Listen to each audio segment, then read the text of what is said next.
الصديم الطاوني ما والتمام ممي ما سوي سكر تقرا ولام هفت موراي دم نسيوشا شاري تران لو جنة يضرام لا لا لا لا لا لا يا لا لا لا لا لا لا لا لا لا لا لا لا. Comme d'habitude, bien sûr, la parole sera donnée à l'assistance pour poser vos questions. Mais je voulais juste, comme je t'ai entendu citer le nom de Moussa Ag-Chalatouman, comme Moussa Ag-Chalatouman fait partie du MNLA, fait partie de la CMA, a été l'un des acteurs des négociations. Si tu as quelque chose, je suis sûr que tu as des choses à nous apporter, n'hésite pas à intervenir, en tout cas, permettre en tout cas d'être là. Donc voilà, la parole est à vous, la parole est à la salle. Ouais. Oui. Bonjour, je voulais demander, je sais à peu près, mais qui a écrit ce document? Parce que vous avez participé à l'écriture, à la rédaction de... Je pense que vous n'avez pas participé, mais j'aimerais avoir des exercices. Ok, Telmet. Vous aussi, vous voulez poser une question? Ouais. Ma question, elle porte, merci de me donner la parole. Ma question, elle porterait sur, en fait, l'accord d'Alger a été baraté ensuite par la partie malienne, et donc la coordination avait demandé de se rendre auprès des populations de l'Azawad, afin donc de restituer évidemment le contenu de l'accord. Je sais qu'une délégation est allée jusqu'à Kidal, et il y a eu une rencontre entre la coordination et donc les populations concernées. Qu'est-ce qui a filtré exactement? Est-ce que c'est le rejet dont on parle? C'est un rejet exclusif, total de l'accord d'Alger, ou alors il y a des amendements qui ont été demandés par la coordination et qui sont encore d'être peut-être pris en compte par la partie malienne? On ne sait pas trop ce qui se passe actuellement. Est-ce qu'il y aura un round à Alger? Est-ce que la partie malienne est prête à rencontrer de nouveau à Alger la coordination? Parce que je sais que la partie malienne avait fermé les portes en disant non, on va plus prendre à des négociations, il faudrait voir avec la... On ne sait pas trop. À partir des réseaux sociaux, on n'est pas très informé et on est très attentif en tant que Malien d'origine, mais Azawadien aussi résident en Europe. On vous craignons que ça va un petit peu ce qui se passe. Merci pour la question. On va répondre aux deux parce qu'elles sont bien chargées. Bon. Vous savez, par rapport à l'écrit, nous, on n'est pas encore diplomates. Nous sommes révolutionnaires. Comme je l'ai dit tout à l'heure, l'histoire est là pour juger les hommes à partir de leurs faits. Depuis 1963, il y a eu des choses très graves, très graves qui se sont passées pour l'Azawad. De la part de l'État malien, mais surtout de la part de certains alliés du Mali. Bon.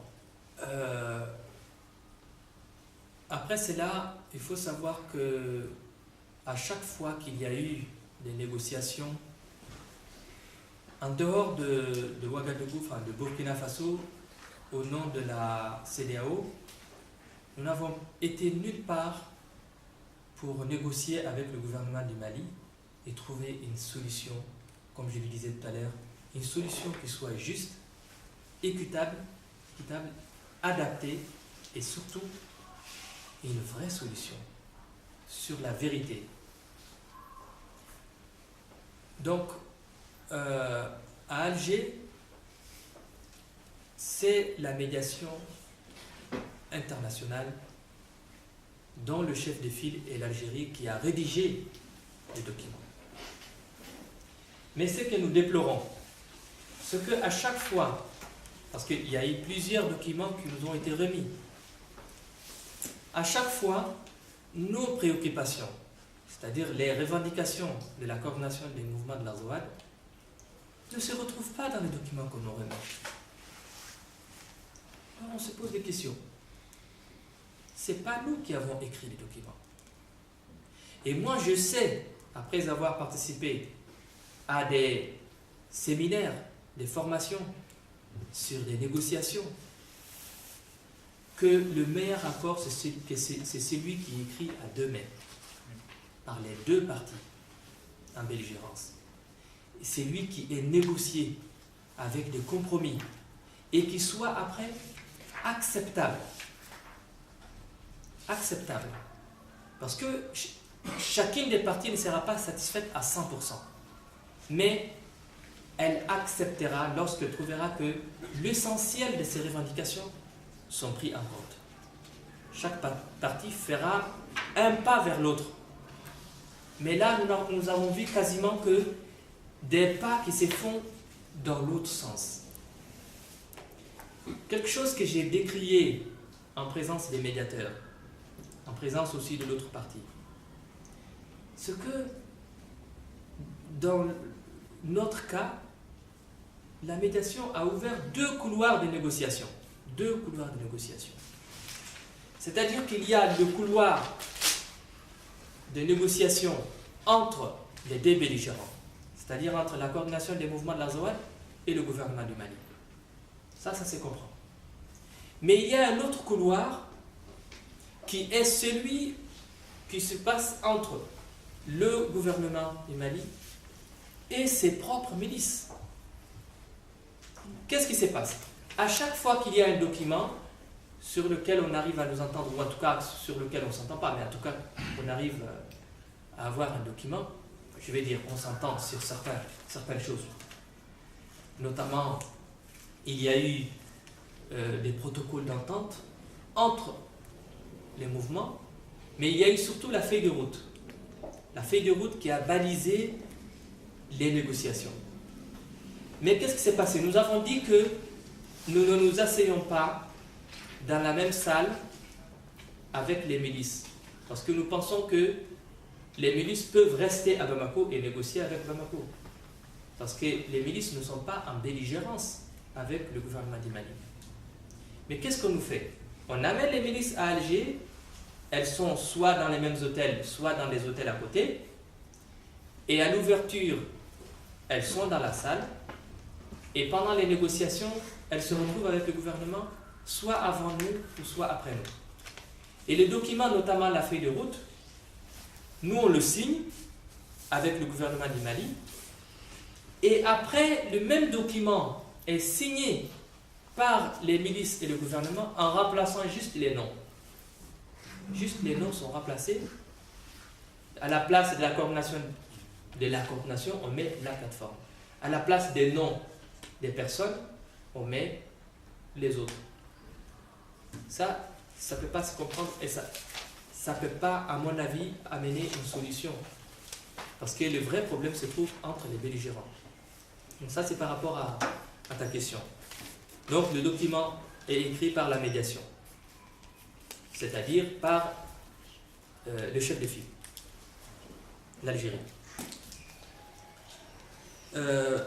La population, elle n'est jamais quasiment prise en compte par ni la médiation, ni la communauté internationale. Parce qu'on ne peut pas dire que la communauté internationale se résume à la médiation. La France n'est pas présente dans la médiation. Les États-Unis non plus. Et tant d'autres pays qui devraient être présents dans la médiation ne sont pas présents dans la médiation. Et donc, les populations, pourquoi elles sont ignorées? On nous appelle les groupes armés. C'est comme ça qu'on nous définit, les groupes armés. Ça, c'est les Nations Unies même. Et l'équipe des médiations, on nous appelle les groupes armés.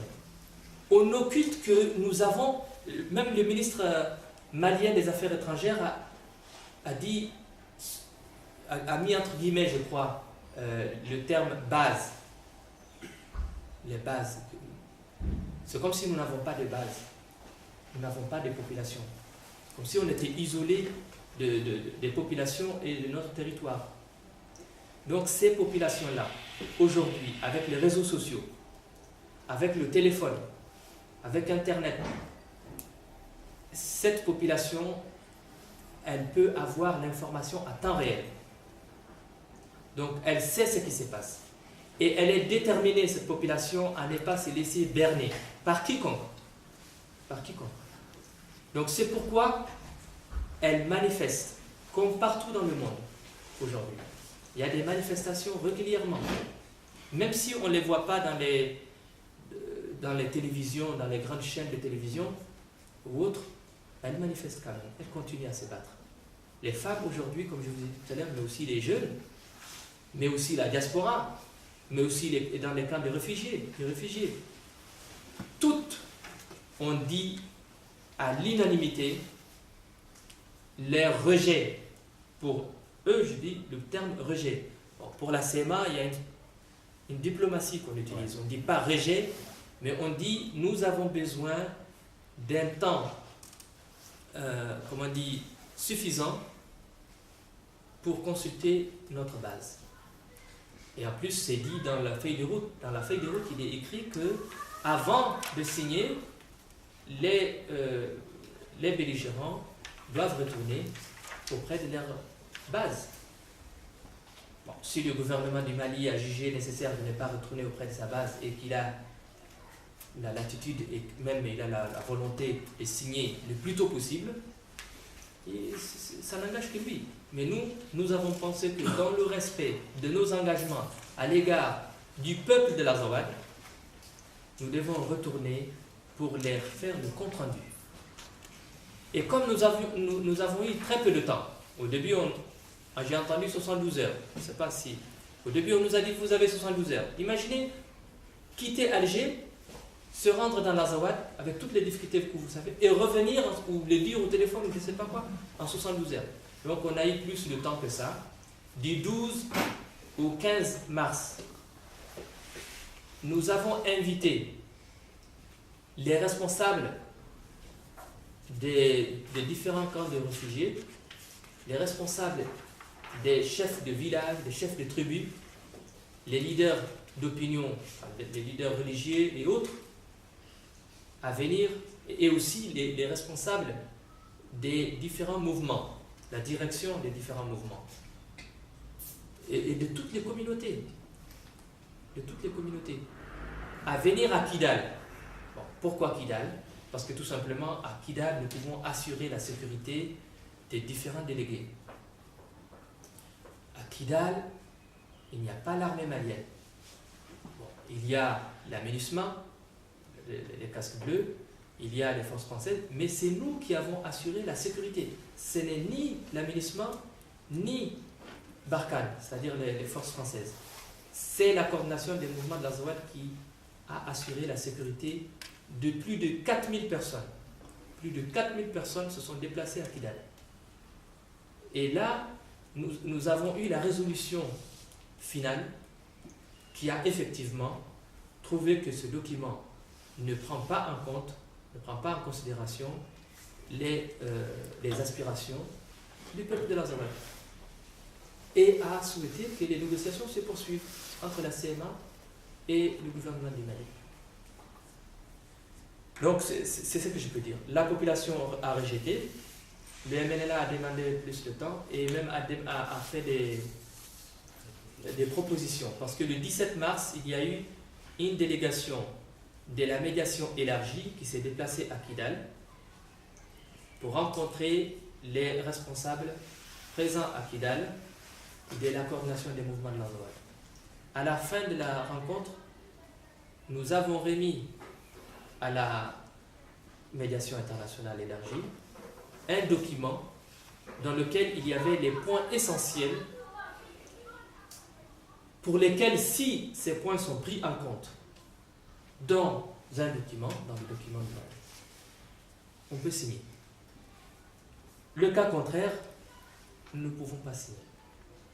Je résume ces points-là à 3 points. Le premier point, c'est un statut juridique, politique et territorial de l'Azawad.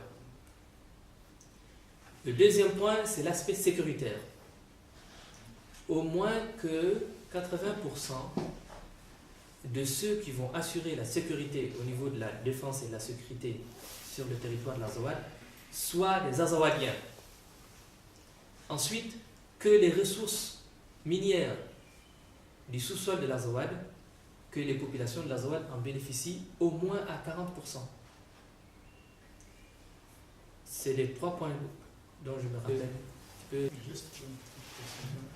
En fait, c'est des précisions qui, dans ces documents, ont leur importance. Je pense que la coordination des mouvements de l'Azawad n'a pas jugé bon de mettre ces précisions juste pour les mettre comme ça. C'est des précisions qui répondent réellement à la situation de l'Azawad, de ce territoire-là. Pourquoi? Par exemple, le deuxième point qui consiste la sécurité du territoire de l'Azawad. Il faut une forte implication des Azawadiens pour assurer leur propre sécurité. La preuve en est là. En 2012, l'armée malienne n'a-t-elle pas fui du nord du Mali? Elles ont toujours fui. L'armée malienne n'a jamais assuré la sécurité du territoire de l'Azawad. Et ils se sont rendus compte qu'à chaque fois, ils font appel à des jeunes, à des milices qui sont de ces régions-là pour assurer la sécurité. Dans ces cas, pourquoi ne pas nommer ces milices-là comme l'armée malienne, c'est-à-dire leur donner la priorité d'être beaucoup plus représentative dans la sécurité de leur région pour pouvoir assurer la sécurité? Je pense que c'est tout à fait objectif et le gouvernement malien doit le voir dans ce sens-là. Ça répond à des aspects très importants sur le plan sécuritaire. Ces personnes, il y a des gens qui sont capables d'assurer la sécurité dans ces territoires-là. Donnez-leur l'opportunité de le faire. الصديم الطاولي